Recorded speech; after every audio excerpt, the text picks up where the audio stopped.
Smart money is now buying companies which have the GST play, a little bit of logistics play, and we have found one company which smart money has started buying, and that is Tiger Logistics. The management, Mr. Harpreet, is here with us. Thank you so much for joining us, sir. Let me start off by asking for our viewers, you're a small company, a young company. I mean, been around since 2000. Yeah. But I guess I would say we are just got into teens. So got into teens. Yeah. So just explain the business a little bit. How are you different from the other better known listed logistics companies? See, we, as I mentioned to you, that we formed the company in year 2000, and we are in the international logistics space where we are providing logistics solution to the customers who are importing or exporting into and outside India.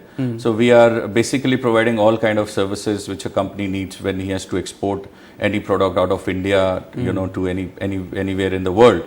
So what we felt was that, you know. So let's say I am a producer of shirts, yeah, right? And I have these consignment, I've got an export order. Yeah. What would you do for me? So if you have an export order, then what we do is that we pick up the goods. Firstly, we inspect the goods, even if you want us to get the inspection done. Okay. Yeah, we inspect the goods in your factory. We stuff the containers in your factory. We transport that container to the port. We do the custom clearance, and then we arrange the sea freight also for you. Okay. So we put it on the container, and then the container reaches the destination. Suppose it has to go to Hamburg.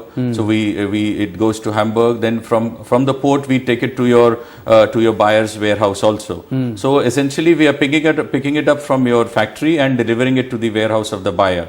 So it is all complete door to door. So all kind of stakeholders who are involved in between, we take care of them, and you know we handle those services. So this kind of a service, this kind of logistics service would obviously depend a lot on the kind of linkages that you personally have built up, right, as a company. Yeah. So what is your background in 2000 when you started this? See, I have myself worked. I don't come from a business background. My dad was in the Indian Navy, and my grandfather was in the Indian Army. So I was lucky that, I would say lucky or unlucky, I don't know, but I would still say that I worked earlier, and then in year 2000 I got a chance. Then we got a license of our own, and we formed this company, and God's been very kind, and good friends and associates helped us, you know, to build up a good professional company. And we were lucky that there were good, people guiding us at the right time. So we got listed in year 2013 on the BSE SME exchange. We were one of the youngest logistics company to be listed on the BSE SME exchange. And then we successfully migrated on the main board in this year. Okay. So today we are one of the youngest logistics company to be listed on the BSE main board. That has actually given us a lot of, I would say, credibility and visibility. You know, companies like ours who are, essentially don't have a long background of business as such, need a lot of this kind of a visibility. So today we are, you'll hardly find, because logistics has been a very, it has been a very unorganized sector. You'll only get regional players. You don't get companies who are present pan-India. So we are trying to build a company which is present pan-India, where somebody who's, who's got a setup in North India and who's got movements, shipments moving out of Chennai or Tuticorin or Visakhapatnam, doesn't have to really go and find a regional player, So we are trying to build a company which is pan-India, which is more reliable, and people can trust us. So that that listing thing has definitely helped us, and more or less, we are trying to work towards creating creating a company which can cater to all demands of all kind of customers on all India basis. So if I look at the last 5 years, you've got a revenue growth of a CAGR of about 25% Yeah, 25 to 30% we've been growing annually. And even in terms of, I think, net income, in PAT, you've been growing almost at 23-24%. Yes, right? yeah. But as you expand, I understand, 5 years ago you probably had a top line of about 90 crores, you've gone to 250 crores, but it's still small by... scalability is a problem, in this, no doubt. But, looking at the scenario ahead, looking at what business scenario is is going to be ahead. We are looking at GST in a very positive way. We feel that GST will be a game changer for a lot of logistics companies and for the other players, because companies are looking for organized players who can offer them pan-India services. So GST, of course, will be one aspect where we will be. But you're international, as you were saying, that you've largely been doing these international logistics services. Yeah. How do you compete with the ones who are already in India? Yeah, so we are already looking at, we're already looking at getting into the domestic space, which we are not at the moment. We are giving ourselves 2 years time. By 2018 end, we plan to launch our domestic services, which we are not there. So we are working towards it, and I'm sure, our international experience and exposure and resources available to us will definitely help us, we'll have an edge over other players who are already present in the market, because the kind of technologies which we have introduced in our present international logistics solutions, we tend to replicate those things even in the domestic logistics space. Give us an example for layman's terms. Like tracking, if you talk of a GPS enabled vehicles, you have track and trace available, you have mobile apps where you can actually track your shipments, which are easily available today. So these are the things which we've introduced in our international logistics space, which we plan to replicate the same in the domestic logistics. And a lot of times what happens is that, being a listed organization, we have easy access to the finance available. We have, so we feel we are very confident of that. But you'll have to set up a network, right? You'll have to set up a network of. We are looking at some kind of acquisitions as well, So we are talking to a few players. Maybe in coming days we might. We have some of those things as well. Okay, so which would then bring me to the next question, that you would obviously have to raise funds. We are looking at we are looking at some of the funding solutions at a later date, not immediately, because that is when we'll have a major capex coming in. Because at the moment we don't need funds for any capital expenditure. But yes, 2018 or starting till 2018 end, we'll be needing a lot of funds, because that is where we'll be having our own big fleet of vehicles and leasing out of warehouses and things like that. So the international facilities that you have, are they your own, or you actually work with an asset-light model? No, they are all our own. They're all our own. Of course, we work with associates outside India. We've got very reliable partners outside India. But within India, all our licenses, all our resources are owned by the company. So that gives us an edge over a lot of other players who are present. So they are all our own. But the question, of course, that the markets would want to know is the scalability issue, right? Now, if I have, let's say, right now you're operating in a 250 crore kind of space in terms of top line. When you raise that further, right? As you said, there would be some capital investment. How much of the Indian market will you be able to serve, given the kind of transport equipment, the kind of, let's say, vehicles that you currently have? See, we don't want to touch the, we don't want to disturb or touch whatever the international model is working on. That is working very well as of now. This will be purely a new product, a new vertical altogether. So it will require investments. Yeah, it will require investments. We are not disturbing. So that's what I think that anyone watching you right now would want to know. What is the growth pattern? I know 25% is decent growth, right? But if I try and work out what is the kind of ratios that we are working with, what would your let's say EPS be right now? See, EPS is around 7 rupees. What we are looking at, 6.9 or 7 is what we have, and surely this is for FY17. Yeah. All right. Yeah. So these are the results which we declared. So if you talk of post the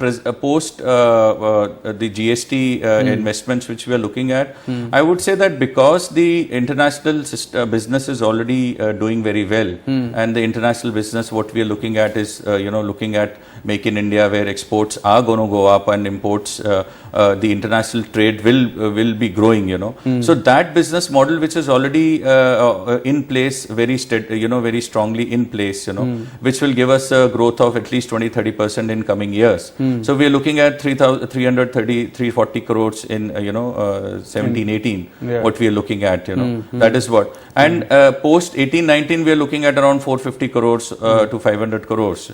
So that is a time where we will be actually, when we are 450-500 crores, that is a time we'll be going into our GST investments, getting into the domestic space. So we've planned the things pretty well. How much? What is your projection in terms of the kind of cash that you would have by then? I would say that the profitability will again be the same. What we are doing as of now, around 20-25%. Because if you see, our operating costs have reduced a little because of the projects, the consistent business which we are doing. We see that even the margins going up. If you see all our last year results and last year results, we are posting. Earlier it was around 4.2, 4.5, and now we are closing it around 5% net margins. So we are keeping. But someone would ask this question again, that there are logistics companies in India. I know some of them, as you pointed out, that some of them actually are in logistics infrastructure. But there's a gati. You mentioned Gateway District Parks in the break. There's Snowman Logistics, which operates in a slightly different space, but is actually moving more and more into the kind of space that you want to get into.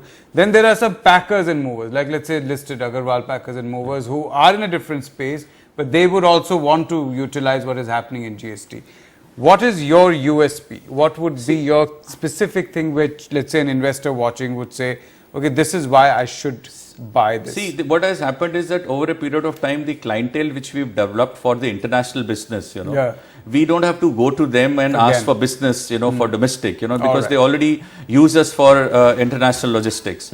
So that immediate can be the conversion of business would be very easy for us. We don't have to really prove to them that who Tiger Logistics is, They're already working for us for, years together now. So these are some of the players which who have come forward and told us that, you must get into this space. So we know that there is some kind of... So you already have... We've already spreading a word, to them. So there is, I don't want to say there's captive business, but yes, kind of say that it is easy accessibility to these customers, So we feel that kind of, we don't have to really go through that grind of, getting customers on board, especially big customers on board. So we have that, kind of a good feeling from these guys that, okay, you have to come on in this space, and we are there to support you.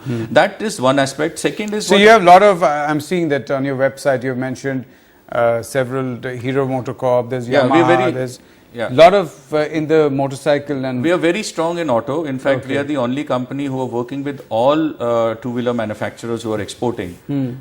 Starting from Yamaha or Honda or Hero MotoCorp or Bajaj or TVS, and all these. So we work with them very closely, and we've been working with many of them have actually been under a little bit of pressure when it comes to exports, right? Yeah, there are. That is not because of their problem. That is more because of the exchange. So has the global scenario? How are you fighting that, the current business itself? See, what has happened is that you're absolutely right that there is there are challenges these companies are facing. But what is happening with us is also that since these companies, they give us a chance to get into new pastures, to be very honest, So we were never into agri products. We were never into defense logistics. Now we have a vertical handling defense logistics. So we are very strongly working in that, because we feel that is the space where private companies are being preferred now. And especially with this so much of transparency happening by the government, we are they look for private players, So that is where we feel that we are getting a lot of space to work. So you're readjusting the business. Yeah, since it is a young and we are a young company, we are able to change systems very well, and we are able to adapt to the market scenarios pretty well. And the best part is that the company is not dependent on any one region or any one product. A lot of logistics companies you'll find they are more of regional players, you know, that they're working for in commodities, they'll only work in that. They're working in oil and gas, they'll only work in that. But with us is that we've got 6, 7 verticals, which are, you know, very strong verticals on which, and which are the major contributors to the EXIM business of India. So we, you know, we handle these 6, 7 verticals and we are able to adjust ourselves to that, you know, as the So would it be goes up. fair that as we see a global slowdown, that increasingly Tiger Logistics is going to move, the strategy is to move and look back in the inside. domestic space? Surely, but I won't say you'll that we're continue looking there. back. 100%. We can't, because that is where we have our strength. We have a very strong international presence. You know, buyers know us. We want to work towards that. You know, we've now opened a Singapore office. We are opening an office in Gulf to cater to Iran business. You know, we're looking at Iran in a very big way. So these things are happening because we feel that, you know, looking at China, people, you know, the way it is behaving and business is down, a lot of people are looking at India in a very strong way. So we feel that India will always be, you know, a second. Are you getting any, for instance, I see that some of them are international players, right? They're not, they're also like Piaggio, you have Yamaha Motors. Are you getting any non-India orders at all right now? Non-India orders? As in, right now they're probably exporting and importing orders that you're getting into India. You're saying you've opened a Singapore office. So are you looking at the business which is not related to so India? we are doing a lot of cross trade now. So what is happening, there are a lot of traders who are sitting in Singapore. So they are, what they are doing is they are exporting pulses to India. So we are handling that. So there are cross trade happening from maybe Myanmar to India or from Africa to India. But the guys are sitting in Singapore. And there's a lot of yarns and textile moving in a similar way. So we are handling that business as well. So cross trade is again a very strong vertical which is coming up now. All right, Mr. Harpreet, thank you so much for coming in. Thank you so much. We hope to see you back soon when GST becomes more a reality on the ground. Thank you so much. Thanks a lot.